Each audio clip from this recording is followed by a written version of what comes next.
Sin cultura no hay país. Porque todo es cultura y porque somos radio. Radio Cultura. A partir de este momento,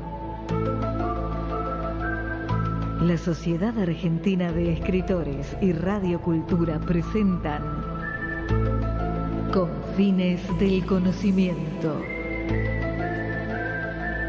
Un programa creado y conducido por el doctor Antonio Las Heras.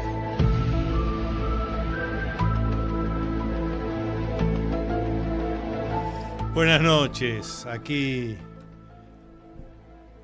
un nuevo programa de Confines del Conocimiento.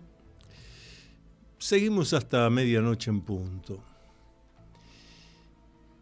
Hace pocos días se cumplió un nuevo aniversario, más precisamente del 14 al 15 de abril, un nuevo aniversario de cuando en 1912 ese vapor que ni Dios lo hunde, el Titanic, se hundió en medio del Océano Atlántico. Y curiosamente, esto, y digo curiosamente de manera irónica, por supuesto, esto está vinculado a algo que tiene que ver con la literatura. Qué mejor para este programa que justamente es de la Sociedad Argentina de Escritores. Quienes nos están escuchando y no conocen sobre lo que me voy a referir, deben estar pensando, el doctor Las Heras va a hablar de alguna novela que se hizo después del hundimiento del Titanic, o de la famosa película que tuvo un guión, por supuesto, un guión cinematográfico previo. Pero no les voy a hablar de eso. Primero les voy a recordar que en la noche del 14 al 15 de abril de 1912, un barco que era el de mayor porte hecho hasta ese momento por la ingeniería naval humana, que estaba recorriendo el Océano Atlántico en su viaje inaugural, un barco cuyo nombre era Titanic.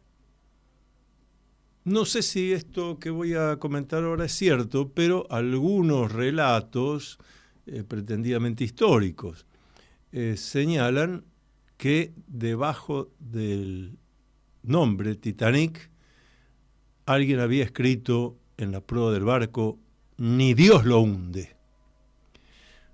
Porque los ingenieros navales estaban absolutamente convencidos de que el Titanic estaba hecho de una manera tal que ni Dios lo iba a poder hundir. Ni Dios iba a poder hundir al Titanic. Pero esa noche, ya después de varias jornadas de navegación, esa noche, en medio del Océano Atlántico, ocurrió algo que también desde el punto de vista histórico, de las investigaciones técnicas que se han hecho, nunca quedó del todo claro. Pero lo real y concreto es que el Titanic impactó sobre un iceberg y unas horas después se hundió. A uno le llama la atención esto, porque ¿cómo? No había suficientes vigías, no había sistemas para asegurarse, conociendo que estaba navegando el Titanic ahí en el Océano Atlántico, en una zona de icebergs, poner la guardia necesaria. Hay discusiones sobre esto, de que en realidad había un solo vigía, que el vigía se distrajo, pero toda una serie de cosas que no cierran para una embarcación de ese tipo con un grupo de oficiales al mando entrenados. Como sea, lo cierto es que, si bien queda ese enigma de cómo ocurrió realmente lo que ocurrió, el barco impactó, comenzó a hundirse, Y ahí surgió el primer problema. Como el Titanic ni Dios lo iba a hundir, tenía menos botes salvavidas que los necesarios. En la desesperación una cantidad de gente se tiró al agua, murió a los instantes porque el agua estaba helada. El telegrafista del Titanic, como héroe, siguió enviando el SOS hasta que el barco se hundió y murió con el hundimiento del barco, igual que el capitán, igual que la orquesta, que siguió tocando su música hasta hundirse el barco, buscando calmar con la música a los espantados tripulantes y más bien a los espantados pasajeros.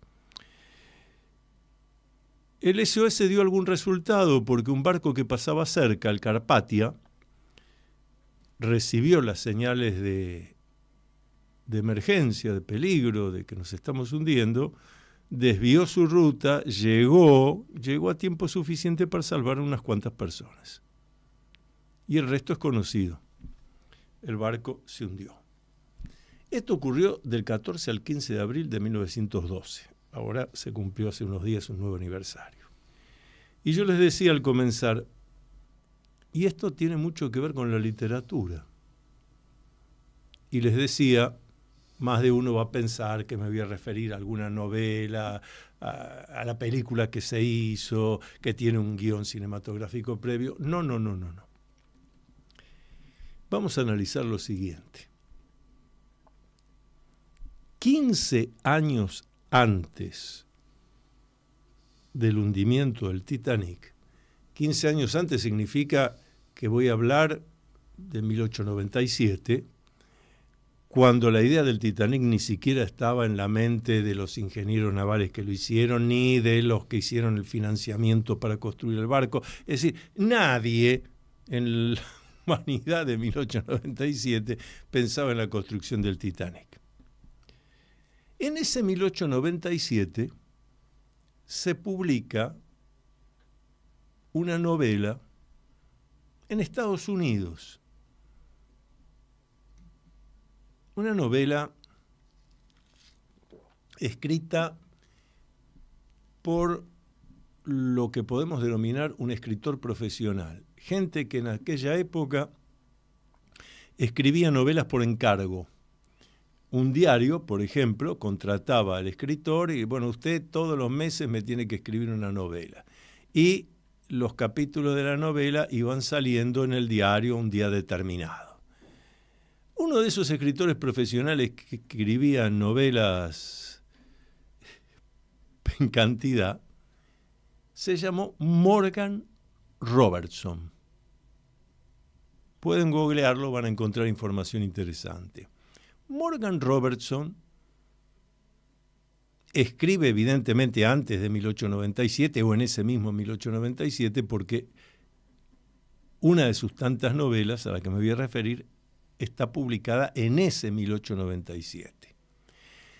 La novela se llama El hundimiento del Titán y refiere a un barco que va a ser construido en el siglo XX, que va a ser construido en astilleros europeos, ingleses más precisamente, y que está hecho con tales características de ingeniería naval que ni Dios lo iba a hundir. Por eso le pone de nombre Titán. Vean el parecido entre Titán y Titanic y la historia que estoy contando. Del barco que se hundió del 14 al 15 de abril de 1912, pero la historia que estoy contando fue escrita en el año 1897, 15 años antes. Pero Morgan Robertson utiliza una técnica de escritura que era muy frecuente en aquella época y que ya la había legado Julio Verne también, que es en las novelas referirse a todo con la mayor información científica posible. números por doquier, precisión de datos, coordenadas geográficas, etc. Entonces, Morgan Robertson habla de las características en su novela, de las características del Titán. Y dice, por ejemplo, las dimensiones del mismo. No son exactas, pero son prácticamente las mismas del Titanic, por metros de diferencia. Luego habla de la cantidad de tripulantes, de los tripulantes, los que manejan el barco, y prácticamente es la cantidad que llevaba el Titanic. Luego habla de la cantidad de pasajeros, que es casi idéntica, por una diferencia de pocas personas, casi idéntica a la del Titanic. Es decir, está copiando el modelo exacto. Pero ¿qué le ocurre al Titán?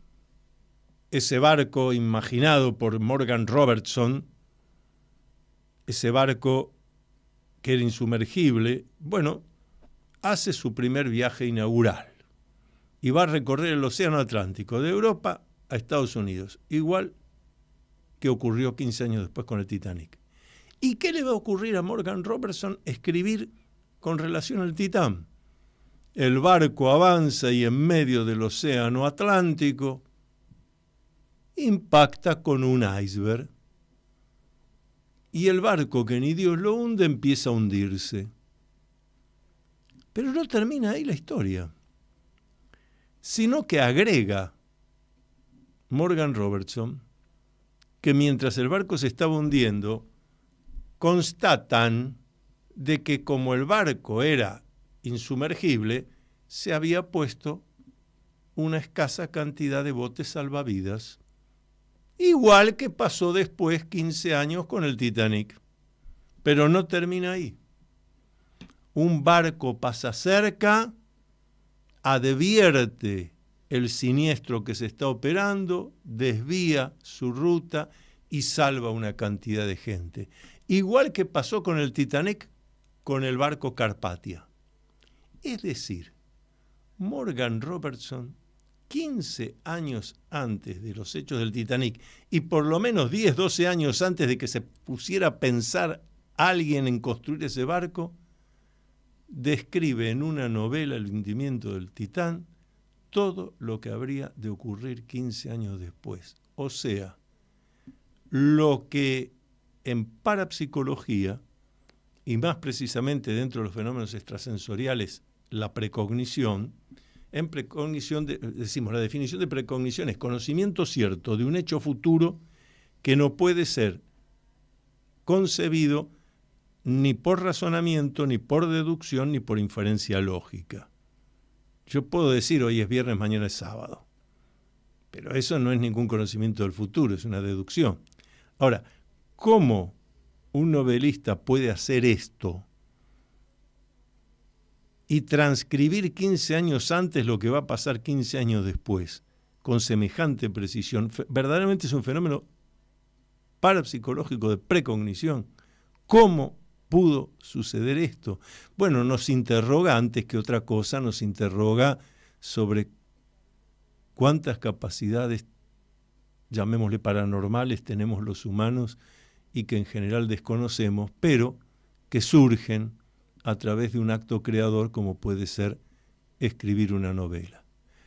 Vamos a hacer una pequeña pausa y continuamos.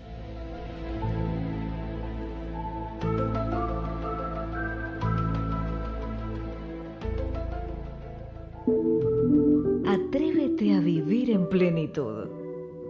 El nuevo libro del Dr. Antonio Las Heras, a la venta por Mercado Libre y también en librerías Cúspide.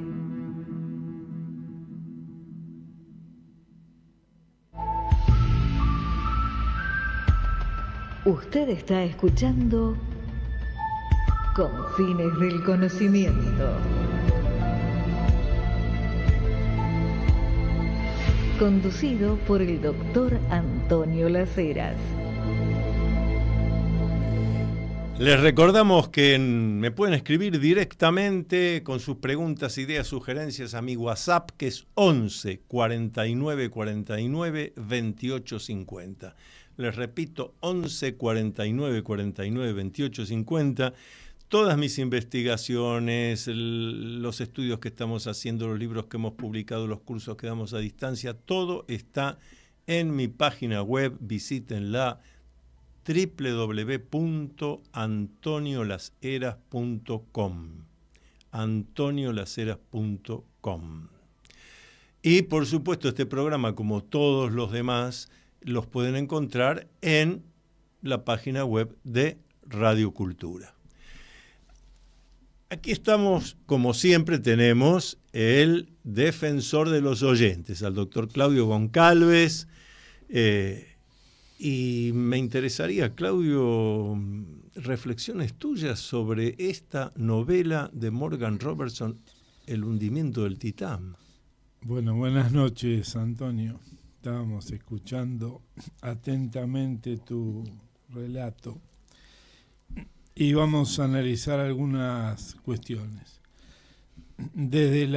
No desde la esfera de lo religioso, que podría ser el desafiar a Dios, que ni Dios lo puede hundir. No, vamos más a la esfera de lo humano. Sí. Goethe decía: la soberbia es la antesala de la caída. Bueno, acá un caso concreto, esa soberbia. Por eso hay cosas que se recomienda no decirlas, como que no se va a hundir. Pero vamos un poco más allá. Por la distancia de tiempo entre la novela y el episodio del Titanic, resultaría muy claro que fue una precognición. Pero visto desde otro ángulo, se dice que Julio Verne frecuentaba círculos futuristas, como en alguna época nosotros conocimos revistas que salían comentando la ingeniería del futuro, el armamento del futuro, tecnología del futuro. Bueno, él lo mismo lo hacía allá a principios del siglo XX, entonces estaba interiorizado como pocos de lo nuevo que vendría al mundo civilizado y optaba por algunas temáticas para hacer sus libros, ¿no? Bueno, uno de los libros de Julio Verne, 5.000 leguas de viaje submarino, bueno, conocía el submarino cuando nadie lo conocía, o otras ediciones así con tecnologías, ¿no? Entonces, el novelista a que te referís, a fines del siglo XIX, no podría ser que conociera que se vendrían los grandes barcos. Que se vendrían los grandes barcos, sí, pero tanta similitud. Ahora, fíjate que señalaste dos cosas. Hablaste del submarino. Esta semana también se cumplió un nuevo aniversario del nacimiento de Leonardo da Vinci.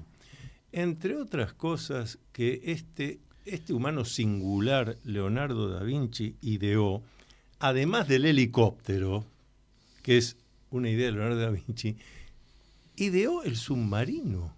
En teoría, obviamente, hecho con dibujos, con pequeños modelos, pero la idea de una embarcación que se sumerge y recorre las aguas en profundidad ya estaba en Leonardo da Vinci.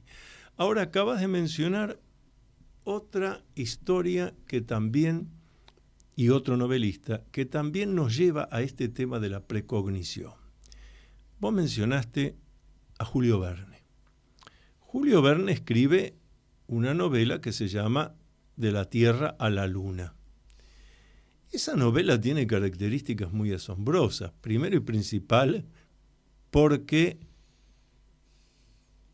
refiere que en un viaje que no dura más de una semana, un grupo de humanos llega a la Luna, camina por la Luna, encuentra seres vivientes en la Luna. En la novela de Verne hay habitantes en la Luna y regresan. Ahora, vamos a ciertos detalles muy precisos. En la novela de Verne, el cohete que impulsa a los astronautas a la Luna es un cohete en etapas, que va perdiendo etapas. Efectivamente, tal como ocurrió. La cápsula espacial no lleva ni 5, ni 8, ni 4, ni 2 astronautas, lleva 3. De esos 3, 2 alunizan, pero uno queda en órbita. Es exactamente lo que ocurrió el 20 de julio de 1969 con el Apolo 11, Armstrong, Aldrin alunizando en el módulo de excursión lunar, Collins que quedaba orbitando. Bueno, esas características, esas identidades son demasiado nítidas y llevaron a más de un estudioso, sobre todo de la parapsicología, a preguntarse, pero esto es precognición. Julio Verne no ha escrito una novela, ha leído el futuro. Pero después del 20 de julio de 1969, un investigador de literatura, no de temas paranormales, ni parapsicológicos, ni esotéricos, ni de ovni, un estudioso de la literatura, se le ocurrió, recordando que Julio Verne, al mismo estilo de Morgan Robertson y otros escritores de la época, eran de poner todos los datos, coordenadas, cuántas cuadras caminaron, cuántas personas había, si el edificio tenía 3 pisos de 4,5 metros cada uno, todos los datos. Este estudioso de la literatura dice, voy a releer el libro de Verne, La Tierra a la Luna, para conocer si en algún lugar él da las coordenadas del lugar donde se lanzó el cohete que lleva a estos 3 astronautas a la Luna. ¿Cuál no sería la sorpresa de este estudioso cuando advierte que efectivamente en De la Tierra a la Luna, si alguno de ustedes que nos está escuchando tiene la edición, la puede conseguir, va a ver que las coordenadas están. Están las coordenadas del sitio geográfico. Volcadas sobre un mapa, no da un lugar de Europa, no da un lugar lejano y misterioso. Julio Verne escribió toda su obra en París, encerrado en una biblioteca a raíz de un accidente que había tenido. Se convirtió en una persona que padecía una neurosis fóbica muy importante. Entonces se sentía seguro ahí en la biblioteca y demás, pero prácticamente no salía. ¿Dónde? Según las coordenadas de Julio Verne, ¿de dónde sale el primer navío humano de esta humanidad que llega a la Luna? De un lugar en Norteamérica, un lugar que en el momento que lo escribe Julio Verne era un pantano con cocodrilos, un lugar a la mano de Dios, con muchas cañas que surgen ahí en el pantano. Por eso el lugar todavía hoy es conocido como Cabo Cañaveral. Julio Verne da en su novela las coordenadas exactas de dónde sale la primer espacionave con humanos que llegan a la Luna de esta humanidad, décadas y décadas antes de que ni siquiera se instalara en Cabo Cañaveral la NASA ni cosa por el estilo. ¿Qué me decís? Curioso, como también es curioso que vos dijiste que Leonardo da Vinci dejó los escritos con los dibujos del helicóptero que había imaginado, pero lo curioso es que en 1916 en Buenos Aires se realiza el primer vuelo de helicóptero de Pateras Pescara. ¿Qué me contás? 1916, mirá. Sí. Argentina ha tenido inventores. También el inventor Augusto Ulderico Sicaré, en 1937, también creó un helicóptero que fue de una sociedad anónima, con su apellido, Sicaré Helicóptero Sociedad Anónima. Así que también tenemos inventores de helicópteros en Argentina muchos siglos después. Pero te das cuenta, este análisis que estábamos haciendo desde la literatura, la novela de Morgan Robertson, las novelas de Julio Verne, cómo todo esto nos enfrenta con el conocimiento de lo que a mí me gusta llamar la otra historia, no la historia oficial, sino lo que yo prefiero llamar la historia real, la historia desconocida. Estas cosas pasan como desapercibidas y sin embargo tienen que ser muy apercibidas, porque si estamos viendo dos ejemplos nítidos de novelistas que en su acto de creación, de poiesis, son capaces de adelantarse a hechos, en un caso 15 años antes, en otro caso prácticamente 80 años antes, en el caso de Julio Verne, una humanidad totalmente distinta a la que él conoció, con la que conocimos cuando llega el hombre a la luna, 20 de julio de 1969. Entonces, ¿qué capacidades tenemos los humanos y qué capacidades nos buscan engañar diciendo que no las tenemos, que son cosas de ficción? La capacidad parapsicológica que los humanos tenemos. Y esto también nos hace pensar que a veces hay algo detrás, anterior, que no se conoce, ¿no? Como cuando se habla quién construyó las pirámides, cómo podía haber planos para elegir ese lugar, bueno, cuestiones así que tiene que ver con esto que decimos siempre, ¿no? Del ir más allá. Y los primeros que nos enseñan a ir más allá son los navegantes. Por eso es tan apasionante los viajes de los navegantes. Y hay un libro que se llama 1421, el año en que China descubrió el mundo, hecho, curiosamente, por el almirante de la exalmirante de la Royal Navy, ¿no? La Armada Real, sí, inglesa, que se llama Gavin Menzies. Gavin Menzies.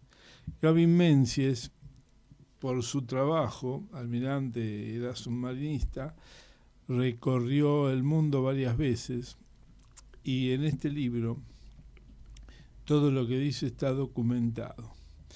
Entonces, es conocido que un emperador chino que se llamaba He envió 13 expediciones. Pero claro, las expediciones, al igual que las de los españoles, los portugueses, tardaban años. Y en la última, cuando volvió, ya había muerto, había cambiado el poder, entonces todo ese conocimiento que habían traído a la última expedición se descubrió mucho tiempo después por la conflictividad social que se encontraba China en ese momento. Bueno, y los chinos llegaron al Cuerno de África, llegaron al sur de África, bueno. A América. Bueno, esto es lo que está en discusión. Menzies dice que llegaron a Brasil y da una serie. Bueno, entonces lo que quiero decir con esto es que 1421, antes de 1492, claro, de pero Colón. Lo que se dice, que esto parece que sí está probado, que los viajes de Magallanes, de Colón y otros, pensemos que no tenían radar, no tenían teléfono, no tenían celular, no tenían GPS, o sea, ni telégrafo, claro, nada, señales de humo. Sí llevaban mapas chinos. Sí. Hay un dato, Claudio, reconocido por los arqueólogos, los antropólogos. El Inca, sea el gobernante, el Inca usaba ropajes especiales. Varios de esos ropajes han podido ser extraídos de tumbas, etc. Varios de esos ropajes son de seda china. Ese es un hecho concreto. Ahora, si la seda china llegó por otros comerciantes que la traían a través del Pacífico, bueno, eso podemos debatirlo. Pero que el Inca conocía telas de seda hechas en China, esto está confirmadísimo. Bueno, en el Pacífico dicen que había una gran actividad naviera, ¿no? La Polinesia, que estaba cerca de Sudamérica, cerca, bueno, depende cómo lo analicemos, cerca, pero después, bueno, la prueba del Kon-Tiki, con Thor Heyerdahl. Sí, que probó que era posible. Totalmente. ¿No? Vamos a hacer otra pausa. Les recuerdo nuestro WhatsApp para que nos manden sus preguntas, ideas, sugerencias. 11 49 49 28 50. 11 49 49 28 50. Ya volvemos.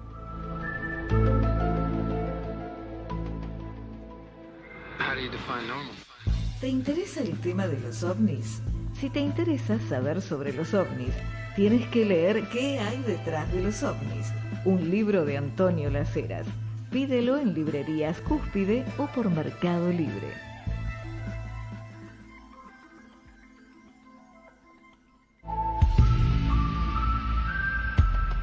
Usted está escuchando Confines del Conocimiento. Conducido por el doctor Antonio Las Heras.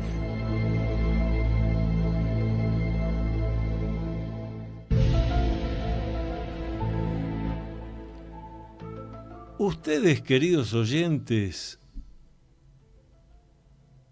¿escucharon hablar de objetos fuera de tiempo? Aquí el defensor de los oyentes, ¿oyó hablar de objetos fuera de tiempo?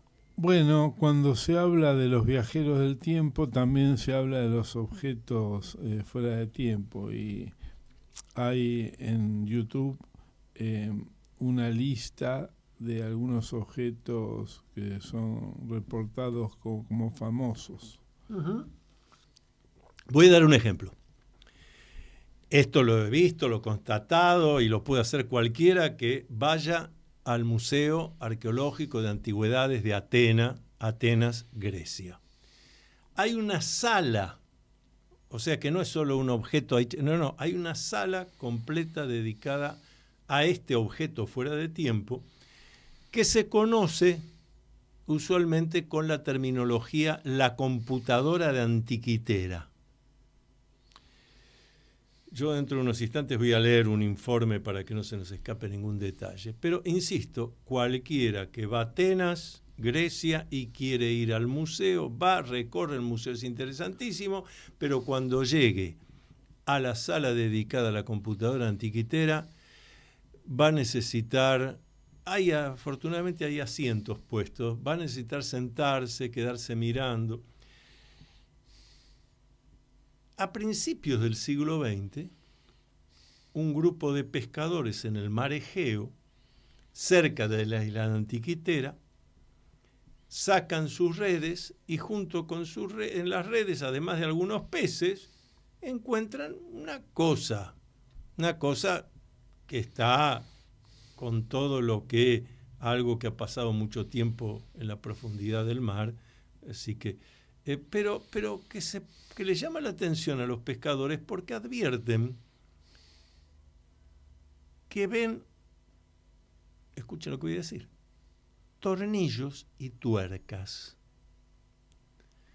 Entonces, inmediatamente llevan eso a las autoridades de la isla de Antiquitera, que ven ellos y dicen, bueno, esto hay que hablar, hablando de principios del siglo XX, esto hay que hablar con los arqueólogos, además.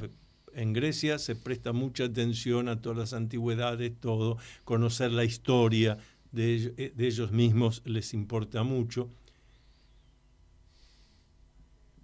Nadie pudo entender bien qué cuernos era eso, que tiene engranajes. Con el paso del tiempo, un investigador estudia esto y otras partes más que después hombres rana buscaron en la zona y encontraron esto es una computadora analógica, dijeron. No una computadora como las que utilizamos ahora hasta en nuestro celular. No, más bien una computadora al estilo de las que se usaban a mediados del siglo pasado, el siglo XX. Una computadora analógica que permite, por ejemplo, si se la pusiera en uso ahora, te permite indicar rápidamente y con precisión cuándo se va a producir el próximo solsticio de invierno, las posiciones de los astros. Y además, es verdad, es metálica, tiene un sistema de ruedas, hay tornillos, hay tuercas. El problema es cuando fue datada. Tiene más o menos 2000 años. ¿Quién podría haber hecho hace 2000 años un objeto así? Un objeto fuera de tiempo. Les leo. El mecanismo de Anticitera es un conjunto de engranajes de bronce muy sofisticado, construido hace unos 2200 años, que permite predecir eventos astronómicos como eclipses, fases lunares y hasta las fechas, algo importante para los griegos, las fechas de los Juegos Olímpicos con una enorme exactitud. Tiene un error que se estima en 0,0002. Repito, 0,0002. 0,302 por año. Pero esto fue construido hace 2200 años. ¿Qué cultura tenía esos conocimientos? El aparato fue descubierto en 1901, rescatado de un naufragio de navío griego, un naufragio que habría ocurrido entre los años 85 y 60 antes de Jesús, cerca de la isla de Creta, más precisamente frente a la pequeña isla de Anticitera. El mecanismo de Anticitera está, como les dije, en el Museo de Antigüedades de Atenas y ha sido allí estudiado, investigado por numerosos científicos, técnicos, demás, todos asombrados. Pero algunos estudiosos recordaron que Cicerón, en sus escritos, describe un mecanismo muy similar y atribuye la construcción de ese mecanismo a Arquímedes. Obviamente, durante siglos los historiadores de la ciencia consideraron que eso que hablaba Cicerón y se lo atribuía a Arquímedes era una fabulación. Pero frente al mecanismo de Antiquitera que está y se puede estudiar, queda claro que no había tal fabulación. Cicerón hablaba y escribía sobre un tema que era real. En el año 2008, gracias a la tecnología desarrollada por científicos de la empresa Hewlett-Packard para diseñar las sombras en películas de animación, pudieron revivir las letras del mecanismo que se consideraban perdidas. ¿En qué idioma están esas palabras ahora que se pudieron hacer aparecer las letras perdidas? Bueno, es un dialecto de Corintio o de Siracusa, casualmente, de vuelta digo casualmente de manera irónica, donde vivía Arquímedes, lo cual lleva a pensar que Cicerón no hizo más que escribir lo real. Estudios posteriores determinaron que el naufragio tenía más de 100 años, que el aparato tenía más de 100 años cuando ocurrió el naufragio. Así que mirá que construían los aparatos duraderos, de bronce, 100 años. Y los nuevos descubrimientos acercaban más dispositivos a la vida de Arquímedes. Aún no se sabe para qué se construía el aparato, si para predecir eclipses, si tenían una utilidad astrológica, pero lo real que es lo que más me interesa señalar, es hay un engranaje que tiene 63 dientes, que no se sabe para qué era. ¿Qué reflexiones te genera esto? Bueno, pudo haber sido un regalo de otra civilización. Mira, esto que acabas de decir es interesante y sugerente, porque tal como dijimos al comenzar este bloque, son los llamados objetos fuera de tiempo. Claro. Entonces ahí a nosotros nos transmitieron en la primaria, en la secundaria, en la universidad, siempre nos transmitieron una historia lineal. Fuimos avanzando de a poquito, fuimos avanzando, a veces más rápido, y llegamos a la tecnología, a la ciencia de hoy. Pero los hechos con estos objetos fuera de tiempo demuestran de que por lo menos ha habido seres inteligentes que a lo largo de nuestra historia estuvieron también acá en la Tierra y contaban con un instrumental sorprendente. Ahora, en la esfera de la ciencia ficción se puede proyectar el tema de los objetos porque se ve venir la evolución. Pongamos un ejemplo concreto. En la serie Viaje a las Estrellas, en uno de los capítulos, serie de la década de los años 60, aparece el primer celular, Por supuesto, claro. Y bueno, se veía venir y después vino, porque en el mundo de la tecnología se proyecta, aunque no se puede hacer ahora, se confía que se va a hacer después, o que los autos vayan a más velocidad o cosas y vuelen. Claro. Pero estábamos hablando, empezamos el programa de hoy con la precognición. Pero vamos más atrás en el tiempo. Podemos decir que Cassandra hacía precognición porque ella imaginaba cosas que después sucedían, aunque nadie le quería creer.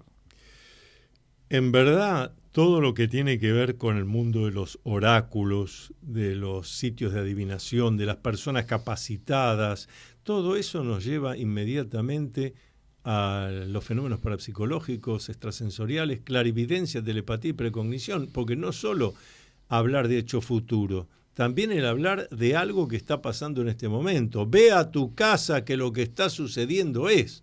Eso es clarividencia. Conocer lo que piensa el otro, telepatía. Y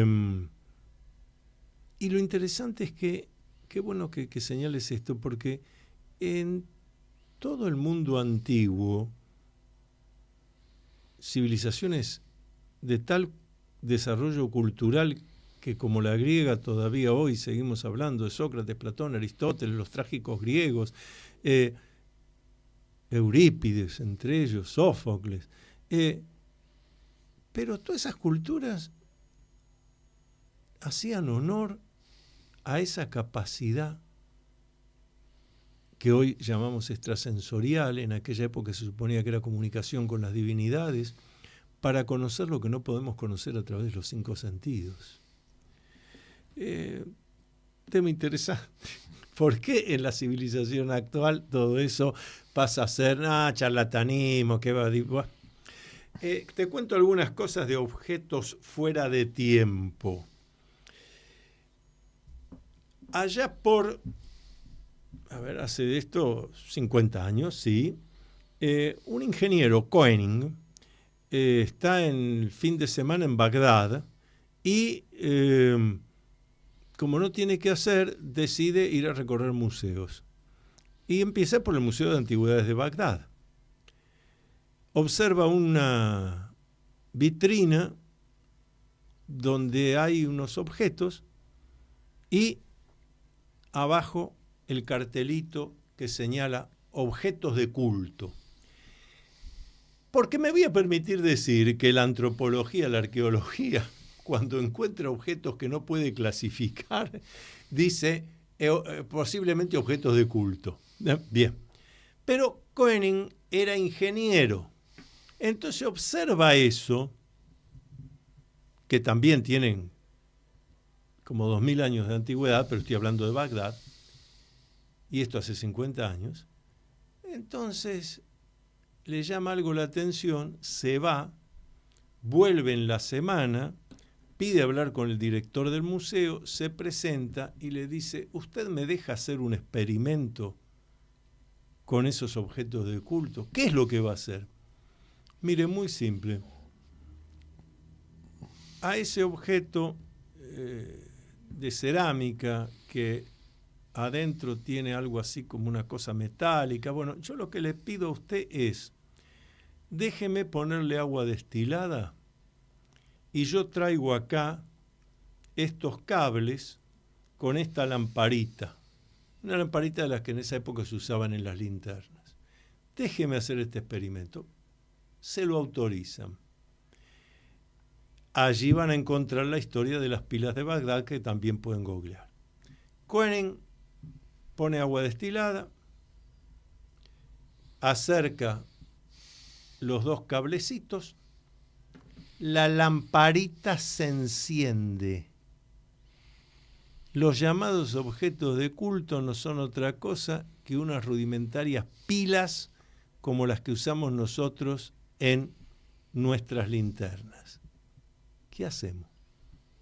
Está bien, todo eso ha sido estudiado después, bueno, pero es una forma rudimentaria, lo que ustedes quieran. Pero ¿para qué se utilizaba eso que 2000 años después todavía genera electricidad? Vamos a hacer la última pausa, seguimos rumbo a medianoche en punto, estamos hablando de los objetos fuera de tiempo.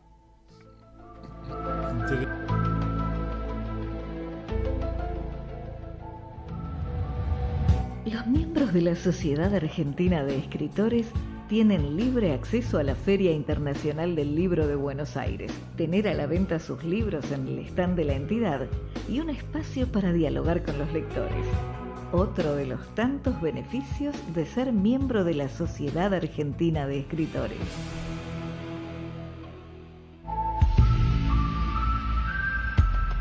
Usted está escuchando Confines del Conocimiento. Conducido por el doctor Antonio Las Heras. Estamos hablando de objetos fuera de tiempo. Hallazgos comprobados científicamente, fácticamente, objetos que existen, que se pueden ver, investigar, pero que no se ajustan a la historia oficial. Por eso siempre digo que lo más interesante es la historia no oficial. En la historia oficial nos han dicho muchas cosas que cierran de una manera así perfecta, ¿no? Cómo va evolucionando el ser humano, pero como decíamos recién, viajeros en el tiempo, rupturas en el espacio-tiempo, hubo otras, como sostienen algunos investigadores, hubo otras humanidades en la Tierra que se desarrollaron, tuvieron un desarrollo científico, tecnológico, y después desaparecieron, no quedaron rastros, o solo estas cosas. Yo recuerdo haber investigado, hace décadas de esto, en el estado de San Pablo, en Brasil, una zona de la cual se habla la misteriosa civilización de los taladros. Es decir, es una zona en plena selva con rocas y se ve perfectamente que la roca ha sido taladrada, pero taladrada con una eficacia absoluta. Pero nadie conoce quién pudo haber hecho eso mucho antes de la llegada de Colón. Bueno, debo obligadamente citar el libro Colapso de Jared Diamond, ¿Por qué unas sociedades perduran y otras desaparecen?, donde hace una gira en su libro por distintas civilizaciones que no se saben por qué llegaron a su fin. Él trata de dar una explicación que a veces fue por gérmenes, por enfermedades, por guerra producida por el cambio de armas. Bueno, es un libro muy recomendable, ¿no? Sí, porque invita a repensar. Esta historia lineal no es real. Miren, 13 de mayo de 1885, un doctor Goethe encuentra en una mina de carbón en Austria, dentro de la mina, se extrae ahí de entre el carbón, se extrae lo que quedó en la historia como el cubo de Salzburgo. Es un cubo de acero, no de hierro, es acero con níquel, muy poco azufre, a tal punto que, esto es en Austria, Salzburgo, Austria, a tal punto que la investigación, teniendo en cuenta la cantidad, el lugar, la mina de carbón, se calcula que tiene 12 millones de años. Ahora, ¿quién estaba hace 12 millones de años manufacturando acero con níquel y muy poco azufre aquí en el planeta Tierra y más precisamente en Europa? Tanto en Egipto, como también lo he visto en el Museo de Oro de Bogotá, en Colombia, hay una cantidad de maquetas que se han dado a entender que son pájaros, son aviones. Y se ha hecho el estudio minucioso, son aviones, son maquetas de aviones. No solamente en la América precolombina, sino también en el Egipto faraónico. Tenemos estos objetos fuera de tiempo, ameritan, hay muchísimos más, objetos manufacturados, extraídos entre rocas de hace millones de años. Todo esto amerita, ya que estamos llegando al fin del programa y a medianoche en punto, todo esto amerita a que invirtamos un poco de tiempo en pensar y reflexionar por qué hay tantos elementos que nos muestran otra historia que arrojaría luz sobre nosotros mismos, porque al fin venimos de todo eso, y sin embargo no nos ocupamos de ello. ¿Qué te parece? Bueno, habrá que cambiar el paradigma y comenzar a ocuparse. Los invitamos, total, ahora viene el fin de semana, por ahí, dicho sea de paso, este domingo 21 de abril, nuevo aniversario del nacimiento de Francisco Pancho Sierra. 21 de abril de 1831 nació Pancho Sierra. Volvemos la semana que viene por esta misma radio, las 23 horas. Luminoso abrazo para todos.